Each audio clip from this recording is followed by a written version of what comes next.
My name is Jackie Pugliese. I've been a dental hygienist for over 10 years now in Pennsylvania and New Jersey, and I've been a clinical instructor for 8 years.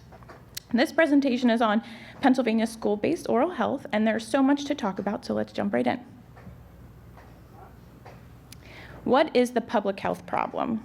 Well, childhood caries is not only the most common childhood disease, but is also a significant public health problem, as you've probably already heard a bunch of times.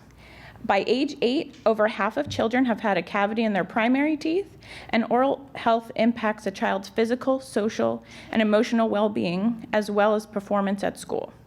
34 million school hours are lost each year due to emergency dental care.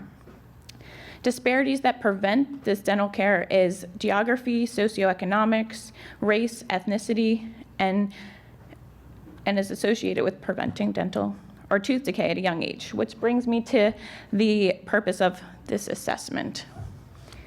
Knowing that schools are an ideal setting to not only reach the younger population, but also a great setting for oral health promotion and education, this assessment was completed to examine school-based oral health programs in Pennsylvania and current oral health workforce.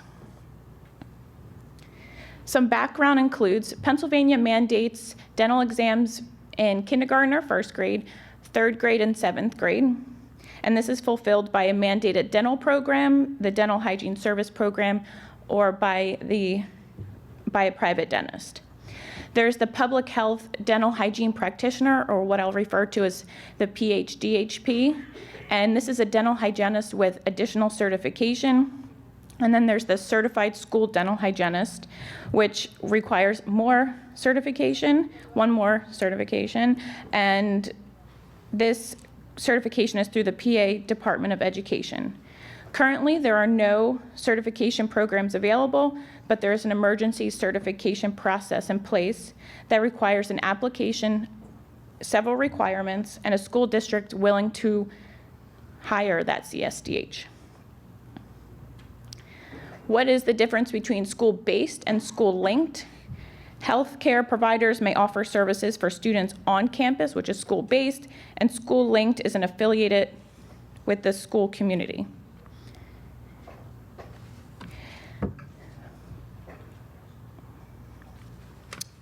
The school-based oral health programs help to meet several state and federal oral health objectives. The PA Oral Health Plan 2020-2030 has a mission to promote oral health, and within the plan discusses an evaluation on how to improve children's access to oral health.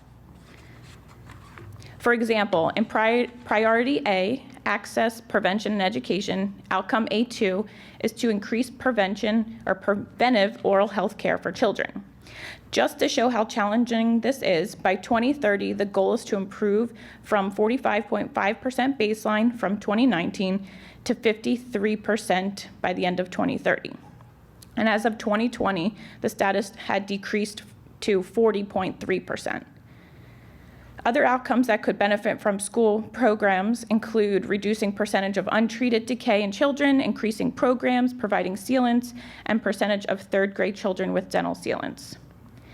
Again, with school-based oral health programs, preventive practices with oral health education services provided and within these, such as sealants, fluoride, and oral examinations, these programs can also meet objectives from the Healthy People 2030. As mentioned in the Pennsylvania Oral Health Plan of 2020-2030, the Healthy People objectives also aim to reduce decay, increase sealants, and increase preventive care. All of this can be helped by utilizing school-based oral health programs. This slide shows how I collected information and research for this assessment. Informational surveys were sent to 50 certified school dental hygienists. I had received 24 responses back, and it was made on Google Forms and sent out by the PA Department of Education due to privacy standards. I had the opportunity to discuss school-linked programs with Julie Emig from PA School-Based Health Alliance and Matt Crespin of Children's Health Alliance of Wisconsin, who has a great model, a great successful model, that help to gain insight on different current programs in place right now. And I also had the opportunity to work with Helen from PCOH on Pennsylvania data, regulations, and other research to understand our state's successes and limitations when it comes to oral health care.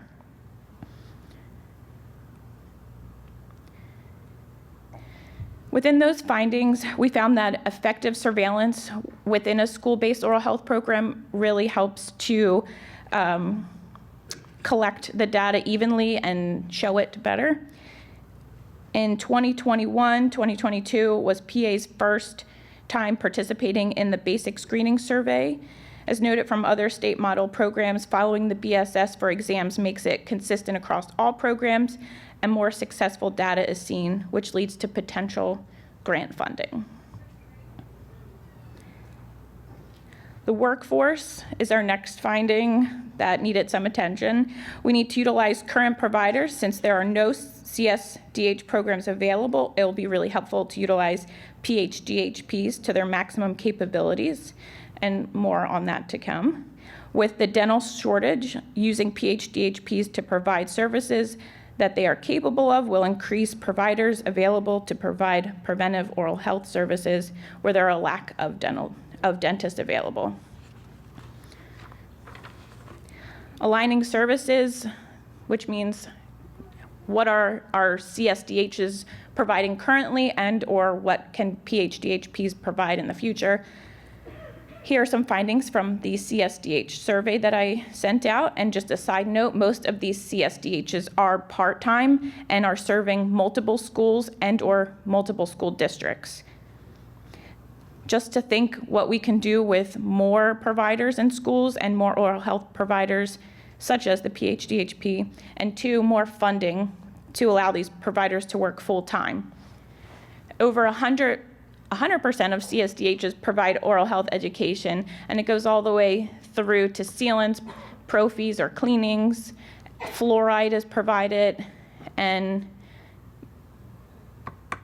87.5% follow up with the child for referred treatment. This shows an example of the BSS survey that's sent out.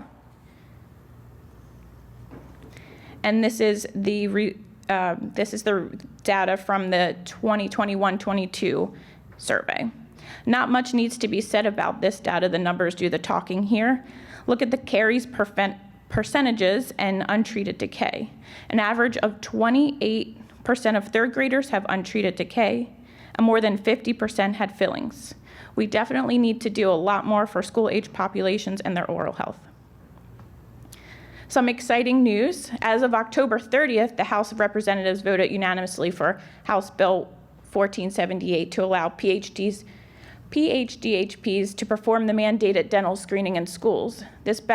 As of the 30th, the bill sits in the Senate House Education Committee.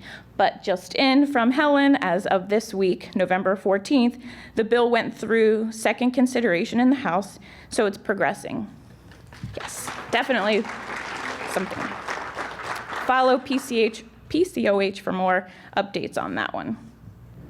But just to explain what this is, this legislation will amend public school code to allow school districts to utilize public health dental hygiene practitioners to fulfill the requirements of Section 1403 of the public school code relating to dental screenings and dental hygiene.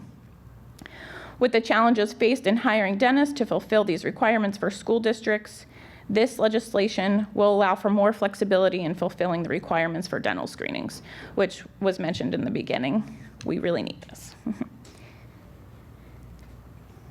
This map shows the distribution of 787 public health dental hygiene practitioners.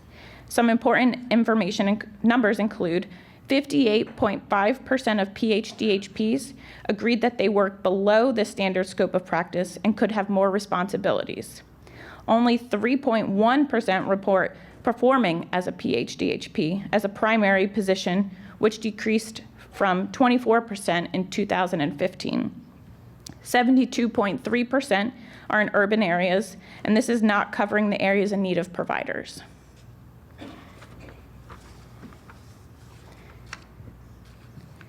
More findings include, this map shows 500 school districts in Pennsylvania, along with 53 counties considered DHIPSs, or dental provider shortage areas. And the marked with the orange bubbles are 27 school districts reporting CSDHs.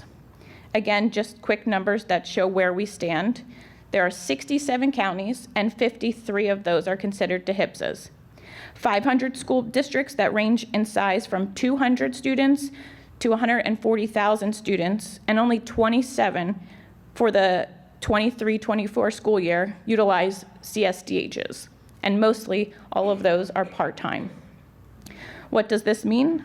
Well, there's been a 10% decrease in dental workforce since 2015. Rural counties decreased 14.2% in dental from 2015 to 2021 compared to urban counties at 3.5%.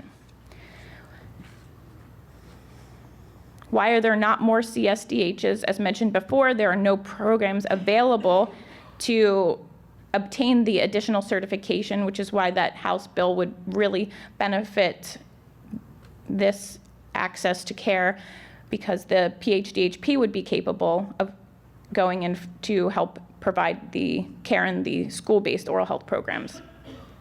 There are many benefits to a CSDH or a PHDHP serving as a provider in school districts, and of course, full-time providers would be able to provide services to more students throughout the year. There are 31 school-based health centers, with only 8 to 10 of them providing oral health services.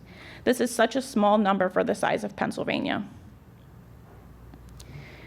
Some funding to consider would be Medicaid reimbursement. Only 50% of children served by Medicaid had a dental visit in 2021. This goes back to why are they not utilizing their Medicaid benefits, and why the school-based oral health program would be very beneficial to have, as well as benefit from Medicaid reimbursement. In PA, a school can enroll in medical assistance program through the PA Department of Human Services to participate in the school-based access program. There are 15 allowable health services, none of which include oral health services. Successful models seen in 19 other states that allow dental hygienists to be reimbursed by Medicaid. When I interviewed Matt Crespin from Children's Health Alliance of Wisconsin, where he stated there was a significant increase in school programs when hygienists were able to utilize Medicaid reimbursement. Medicaid helped to increase the funding in Wisconsin to $1.1 million, fund 40 programs, which is approximately 80,000 kids annually. These programs have shown to save the state money by doing more preventive services, and confirm that this increased access to the use of oral health care, since school isn't the most convenient location to reach this population. PA successes include a great sealant program. By 2025, the goal is for 5,000 children to receive sealants. Already, over 2,400 children have received sealants. 91 schools have participated in sealant programs from 22 to 23 school year, which is a big increase from 19 to 20 school year of 65 schools. Of the 91 schools, 75 schools were considered high need. The national benchmark is 25% of high need schools. So with all of PA's high need schools, we need to see 375 high need schools. Other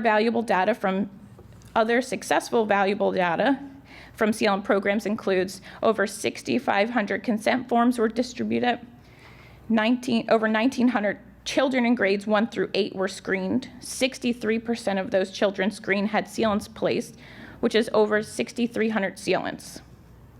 11% of those were third graders, and this all came from 9 sealant programs in 91 schools, and that was as of the 2022-2023 school year. Some takeaways from this assessment is the 3 required mandated exams within the 13 years of school is not enough to address this significant public health problem. School-based oral health programs can decrease health equities. We need to allow PHDHPs to practice within the full scope of their certification, and allow schools to bill Medicaid for oral health services. there has been other successful services billed by Medicaid, Medicaid, sorry. As successful models in other states have proved with Medicaid reimbursement, this results in sustainable programs and potential for increased programs. So what can we do, or what do we need to do?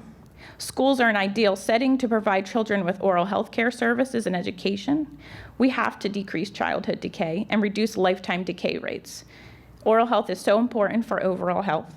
Let's improve the workforce by including PA regulations and utilizing our current workforce to their maximum potential. Let's find a way to sustain these programs, finding funding opportunities through grants, utilize surveillance models, advocate for Medicaid improvement, including allowing schools to bill for oral health care services as they do many other medical services, and increase sustainable prevention, providing school-based health programs. Again, we need to do a lot more for the childhood population, and we need to start oral health education young and prevent decay at a younger age so that it will benefit their entire life. If you're interested in more on current school-based programs, here are some resources, and thank you for your time.